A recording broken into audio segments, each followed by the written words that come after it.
Zecora had always been a professional.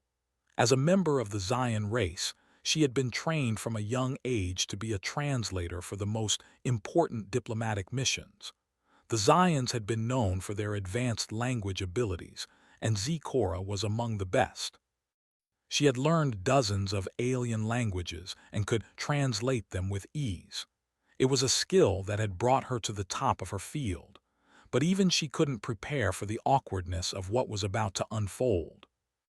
The mission she had been assigned to was one of the most important she had ever worked on. Earth had been negotiating a peace agreement with the Xians for months, and Zecora had been chosen as the translator to ensure smooth communication between the two species. She had studied the humans thoroughly, watched their videos, read their literature, and even interacted with their diplomats in preparation. But nothing could have prepared her for meeting Aaron. Aaron was a young human diplomat, a relatively new addition to Earth's delegation. He was tall, with messy brown hair and a nervous smile that made him look younger than he was. Zecora had been briefed on his importance, but she hadn't anticipated his impact on her. As soon as they met, something about him unsettled her. He was nothing like the cold, logical human she had studied. He was open, expressive, and awkward in a way that made her feel out of place. Still, she remained calm, focused on the task at hand. The first translation session went smoothly at first. Zecora's words flowed as usual, translating the formal greetings and pleasantries between the two parties. But when Aaron spoke, something went wrong. The translator device, one of the most advanced technologies of the Xian race, suddenly malfunctioned. It wasn't supposed to happen. It had been tested and retested. Zecora had relied on it countless times before, but this time it malfunctioned in a way that threw everything into chaos. At first, Zecora thought it was just a minor glitch, a hiccup in the system. But the more she spoke, the more she realized something was terribly wrong. The words coming out of her mouth were disjointed and nonsensical. She could feel herself slipping, the language matrix in her brain breaking down. The translation device was supposed to bridge the gap between their languages, but it had failed, and she had failed with it. Aaron looked at her, his face a mix of confusion and concern. Zecora was mortified. She had spent her whole life preparing for moments like this, and now she was making a fool of herself in front of an important delegation. She tried to adjust the device, tapping at the controls and muttering to herself in Xian, but nothing worked. The device remained stubbornly silent, and Zecora felt her face flush with embarrassment. The room seemed to grow smaller, the walls closing in on her as she struggled to regain control. "I'm sorry," she said, the words coming out in broken fragments. This is not supposed to happen." Her voice faltered and she could feel her anxiety rising. Aaron didn't seem to understand the complexity of the situation. He only saw a woman who was struggling and he didn't know how to help her. "It's okay," he said, his voice gentle. "Take your time, we can figure this out." Zecora shook her head. "No, this is unacceptable. I am a professional. I should not be." "Hey," Aaron interrupted her softly. "It's not the end of the world. We'll work through it together." But Zecora could feel herself spiraling. This was her job, her career, and it was all falling apart because of a malfunction in a piece of technology she had no control over. She tried to calm herself, but the words kept jumbling in her mind. She could hear the murmurs of the other diplomats in the room, their confusion growing. Finally, she made a decision. She couldn't stand there any longer, floundering in front of them. "I need a moment," she said, and without waiting for a response, she turned and fled the room. She didn't know where she was going, but she couldn't stay in that room, surrounded by the eyes of everyone watching her fail. She stormed down the hallways of the diplomatic complex, her mind racing. She had never felt so exposed, so vulnerable. It wasn't just the malfunctioning device, it was everything. The pressure to be perfect, the weight of her race's expectations, the pressure of being the best.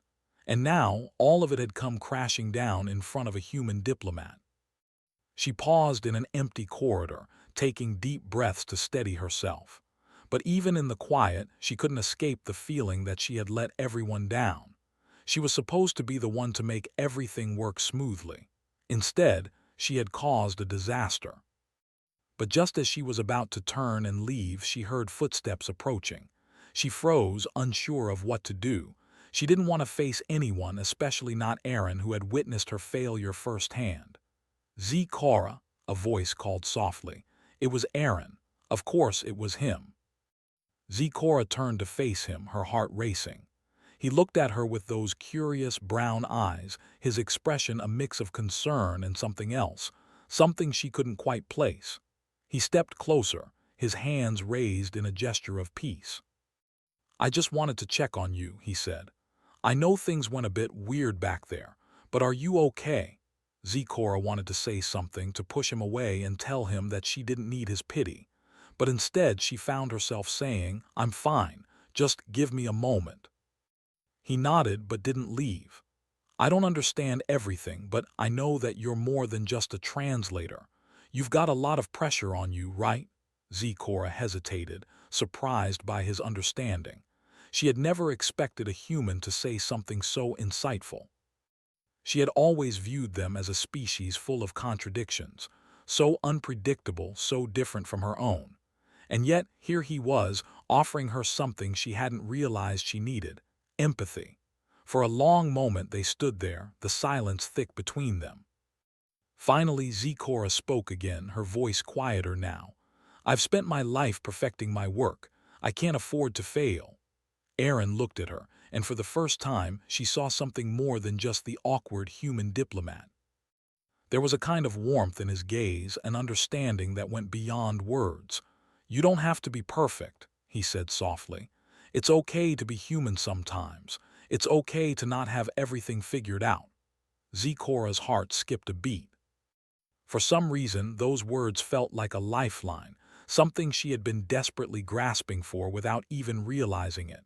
She looked at him, and for a brief moment she saw him as something more than just a human diplomat. He was something else. She didn't know what it was, but there was something about him that made her feel less alone in the world. And maybe that was the most unexpected thing of all.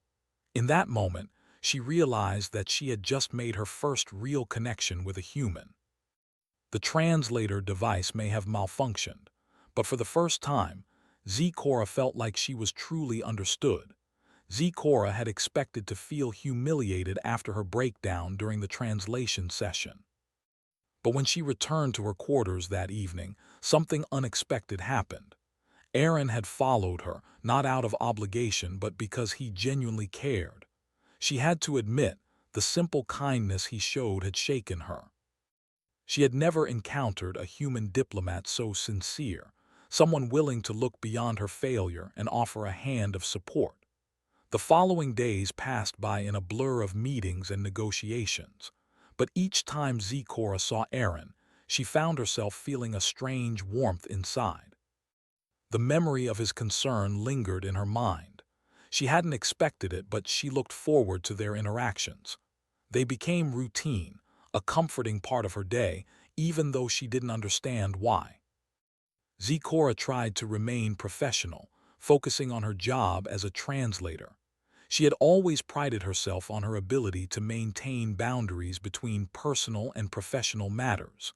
But the more time she spent with Aaron, the harder it became to keep them apart. It wasn't just that he was different from what she had expected. There was something in his eyes, a quiet intensity that she couldn't quite explain. It was almost as if he could see through the walls she had built around herself. During one of their meetings, Aaron made an offhand comment that stuck with her. As they discussed the intricacies of the peace agreement, he casually remarked, "It's strange, isn't it? How we can talk but still not truly understand each other." Cora had paused at his words, her mind racing. She had spent her entire life bridging the gap between languages, between cultures, but Aaron's comment made her realize something she had never considered before. Despite the technology that allowed her to translate every word perfectly, there was always something that got lost. Words didn't always carry the full meaning, the context, or the emotions behind them. The deeper connections that she had always assumed were implicit, those were the hardest to translate. That evening, as Zecora sat in her room, reflecting on Aaron's words, a realization began to form. She was no longer just translating words for the peace talks. She was becoming more invested in the human diplomat himself. She tried to push the thought aside. She couldn't afford to become personally involved. Her role was to facilitate communication, not to form emotional bonds. But the more she tried to ignore her feelings, the more they seemed to grow. Aaron was patient, kind, and understanding. He didn't push her, didn't expect anything from her. And yet, every time they spoke, she found herself drawn to him. The next day, Zecora was walking down a hallway when she unexpectedly bumped into Aaron. He was standing outside a meeting room looking at his datapad. "Zecora, hey," he said, flashing her a small, somewhat nervous smile. She paused, feeling the warmth in her chest at the sight of him. "Hello, Aaron," she replied, her voice betraying a hint of hesitation. They stood there for a moment, the silence hanging between them. Zecora didn't know what to say. She could feel the tension in the air, a quiet anticipation that wasn't there before. Finally, Aaron broke the silence. "I was wondering if you'd like to have dinner with me tonight, just the two of us. No work. I know it's probably a bit out of the blue, but I figured why not." Zecora's heart skipped a beat. She hadn't expected this. Aaron had never made any romantic advances, and yet here he was, asking her to spend time with him outside of the diplomatic setting. She could feel the pressure in her chest, the conflict between what she knew was professional and what was undeniably personal. It was easy to dismiss these feelings, to keep them locked away, but something in her felt compelled. Sure," she said, her voice betraying her uncertainty. "I would like that." Aaron smiled, a wide grin spreading across his face. "Great, I'll pick you up at 7. 7 works," Zecora replied, her thoughts swirling. She hadn't been expecting this, but something in her told her that she couldn't say no. Not this time. The rest of the day passed in a blur for Zecora. She tried to focus on her work, but her thoughts kept drifting back to the dinner. She wasn't sure what had prompted Aaron's invitation, but the idea of spending time with him, outside the confines of their professional roles, made her nervous in a way she hadn't anticipated. That evening, Zecora was unsure of what to wear. The clothes she wore for diplomatic duties were always formal, efficient, and neutral, but tonight felt different. She wanted to look different. She didn't know why it mattered, but it did. After a few moments of indecision, she chose a simple but elegant dress, one that she had never worn outside of official functions. It was subtle but graceful, and she hoped it would send the right message, one that conveyed that she was serious about this, but not necessarily in the way the Zions would expect. When Aaron arrived at her quarters, he looked equally nervous, which made Zecora feel oddly reassured. He was wearing a simple dark jacket with no formal insignia or rank. He looked human, and that was all that mattered in that moment. "Ready to go?" Aaron asked, his voice a little shaky, but with a smile that made Zecora's heart flutter. "Ready," she replied. They walked to the nearby restaurant, a small, quiet place that Aaron had apparently chosen because it wasn't too crowded or formal. The atmosphere was relaxed, and the food was simple but delicious. As they sat down, Zecora couldn't help but notice how much more at ease Aaron seemed compared to their earlier encounters. He wasn't just a diplomat anymore. He was a man, a human sitting across from her, sharing a moment that wasn't about politics or peace talks. "So," Aaron began, after a few moments of comfortable silence, "I've been thinking about our last meeting. You know, when you had that translation problem." He chuckled softly. "I'm still trying to figure out how you managed to make the translation device break." Zecora smiled, grateful for his light-hearted approach. "I don't know how it happened. I've never seen the device malfunction like that before. It was a bit embarrassing, honestly. "Hey, don't worry about it," Aaron said, waving his hand dismissively. "We all mess up sometimes. Besides, I thought it was kind of refreshing. You didn't try to cover it up. You just let it happen." Zecora felt a strange warmth at his words. There was something in his tone, something that made her feel like maybe it wasn't such a big deal after all. Maybe it was okay to be imperfect sometimes. Maybe it was okay to be human. They talked for hours that evening. The conversation flowed easily between them, and Zecora found herself laughing at Aaron's jokes and sharing stories about her homeworld. She had never felt so at ease with a human before. She didn't have to be the perfect translator, the professional Zion diplomat. She could just be herself. As the night drew to a close, Aaron walked her back to her quarters. The evening had been unexpected, but it had also been one of the most enjoyable moments of Zecora's life. "Thank you," she said quietly as they reached her door. "I didn't realize how much I needed a break from everything." Aaron smiled warmly. "Any time, Zecora, any time." For a moment they stood there just looking at each other. Zecora felt a strange mix of emotions: gratitude, uncertainty, and something else that she couldn't quite name. She wasn't sure what this was between them, but she knew one thing: it was only the beginning. As Aaron walked away, Zecora stood in her doorway, her heart pounding. She couldn't explain it, but she knew something had shifted between them. She wasn't sure what the future held, but for the first time, she wasn't afraid to find out. The following days brought with them a quiet anticipation that Zecora couldn't shake off. Every time she saw Aaron, her heart seemed to skip a beat. It was strange. She had been trained to remain detached, to separate emotions from work. But the more she spent time with him, the harder it became to keep her feelings in check. The peace talks were progressing, and Zecora had to remind herself of her primary duty: facilitating communication between the Zions and humans. But she couldn't help but notice that Aaron seemed to be at the center of her thoughts, no matter how hard she tried to focus on her work. Their dinner had been a turning point for her, and she couldn't deny that her feelings for him were growing. Aaron, for his part, seemed to act as though nothing had changed. He was still the same awkward, kind-hearted diplomat she had met weeks ago. But now, there was an undercurrent of something more between them, something neither of them was willing to address directly. One afternoon, as Zecora worked through a particularly complex translation for the peace agreement, Aaron entered her office without warning. She looked up, startled. "Hey," he said, smiling that familiar, slightly nervous smile. "I hope I'm not interrupting anything." "No, not at all," Zecora replied, her heart racing. "What's going on?" "I just wanted to check in," he said, stepping closer.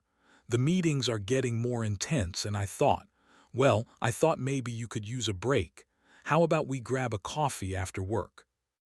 "Nothing formal, just a moment to breathe." Zecora hesitated.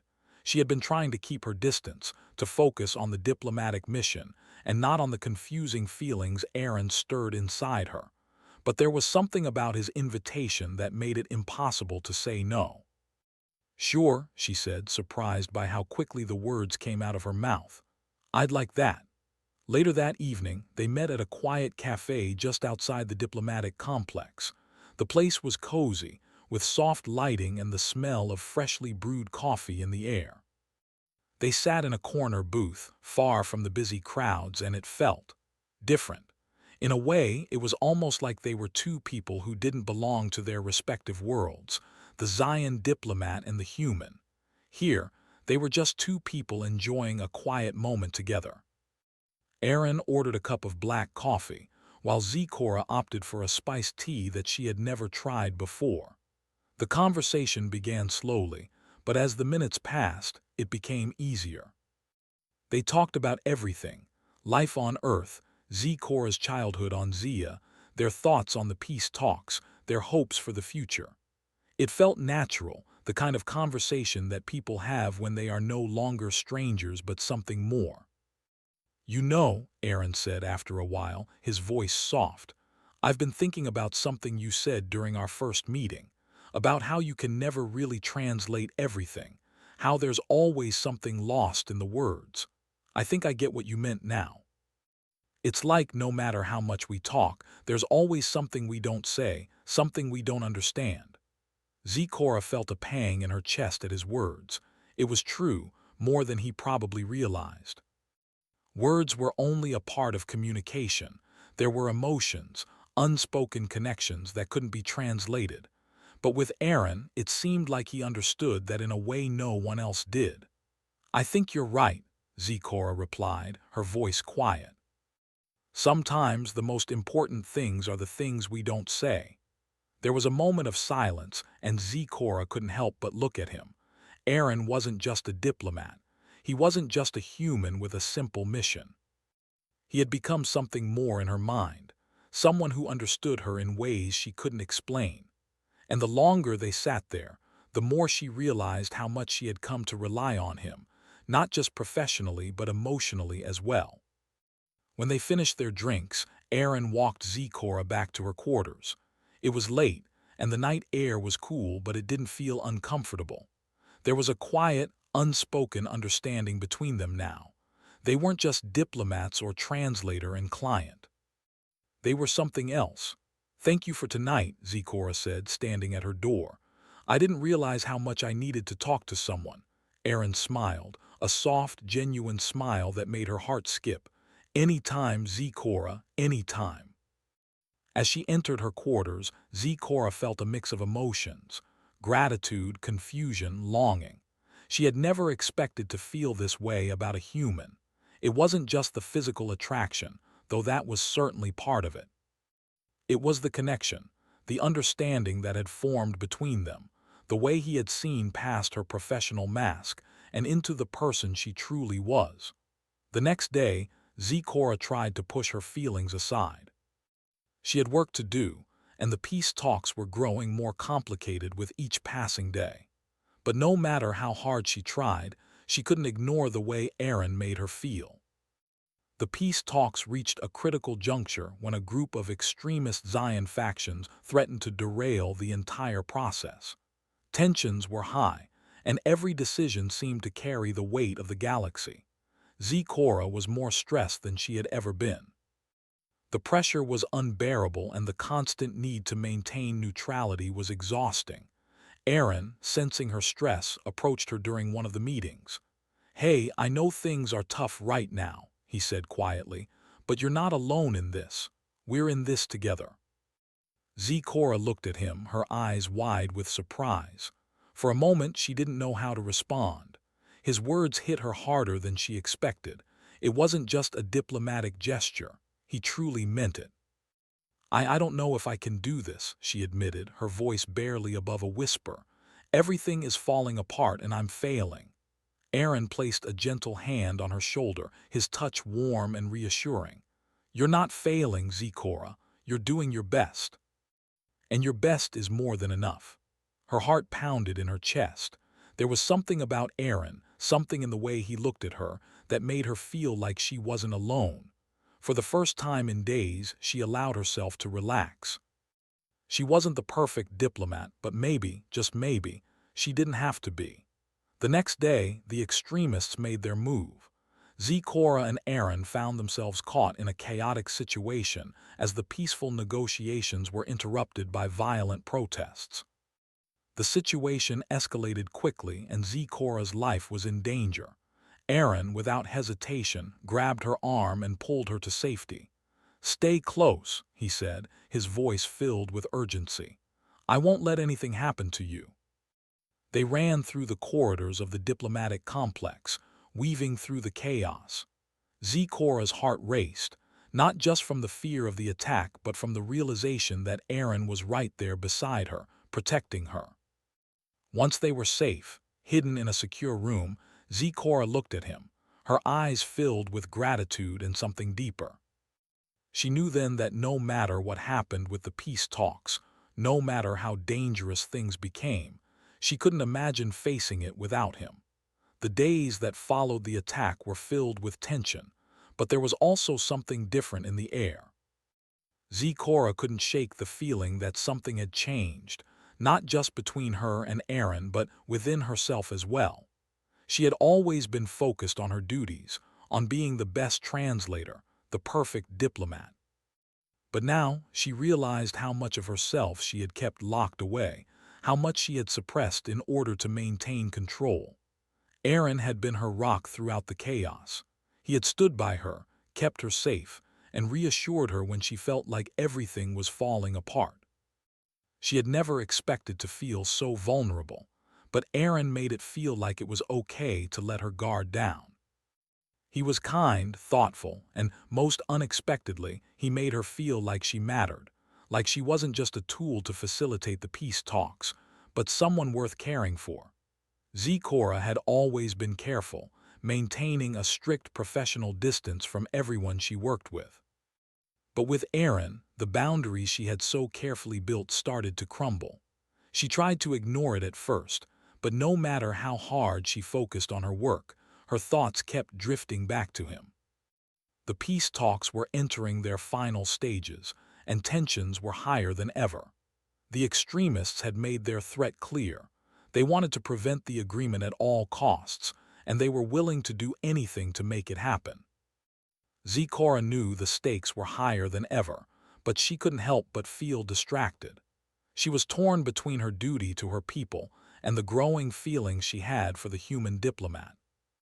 One evening, after another round of tense negotiations, Zecora found herself walking alone in the gardens of the diplomatic complex. The night air was cool, and the stars above seemed to stretch on forever. She loved the gardens. They reminded her of home, of Zia's vast landscapes, of quiet moments of peace. But tonight, it didn't bring her the comfort it usually did. She heard footsteps behind her and turned to see Aaron walking toward her. His presence was familiar, a comfort in the midst of all the uncertainty. "Hey," he said softly. "You okay?" Zecora hesitated before answering. She wasn't sure how to explain everything she was feeling, how overwhelmed she was by the pressure, by the responsibility, and by the emotions she had tried to push aside for so long. "I don't know," she admitted, her voice quiet. "Everything is so complicated right now. The peace talks, the threats, everything." Aaron stepped closer, his expression softening with understanding. "I know, it's a lot, but I think you're stronger than you give yourself credit for." Zecora looked at him, surprised by the sincerity in his words. She had always seen herself as someone who had to be strong, someone who couldn't afford to show weakness. But with Aaron, she realized that it was okay to lean on someone else, to let someone in. "You've been amazing through all of this," Aaron continued. "You've kept your cool when everything else is falling apart. I admire that about you, Zecora." The words warmed her heart, and she felt a sudden surge of emotion. It wasn't just the kindness he showed, it was how he saw her, truly saw her, beyond the role she played. "Thank you," she said softly. "I don't know what I would have done without you." They stood in silence for a moment, the weight of their words hanging in the air. Zecora felt like she was standing at the edge of something, a precipice between duty and something else, something she hadn't allowed herself to consider before. "Aaron," she began, her voice trembling slightly, I can't keep pretending like nothing has changed between us." Aaron looked at her, his eyes filled with a mix of surprise and something deeper, something that made Zecora's heart race. "I don't want to pretend either," he said, his voice low. "Zecora, I care about you, more than I ever expected to, more than I know I should." Her heart skipped a beat. It wasn't just the confession, it was the realization that she felt the same way. She had spent so much time trying to keep her emotions at bay, but now, with Aaron standing in front of her, all those walls seemed to come crashing down. "I care about you too," she whispered, her voice barely audible. "I didn't want to, but I can't deny it anymore." Aaron stepped closer, and before she knew it, he had taken her hand in his. It was a simple gesture, but it felt like everything had shifted in that moment. They weren't just two diplomats anymore. They were two people who had found something in each other, something that neither of them had expected. "I don't know what happens next," Zecora said, her voice shaky. "I don't know how this fits into everything else. The peace talks, the politics, my duties, but I do know that I don't want to lose you." Aaron smiled softly, his thumb brushing against her hand. "You don't have to lose me. We'll figure it out together." And just like that, Zecora felt a weight lift off her shoulders. She had spent so much time trying to hold everything together, trying to control every aspect of her life. But with Aaron, she didn't have to be perfect. She didn't have to have everything figured out. They could face whatever came next together. The next day, the final phase of the peace talks began.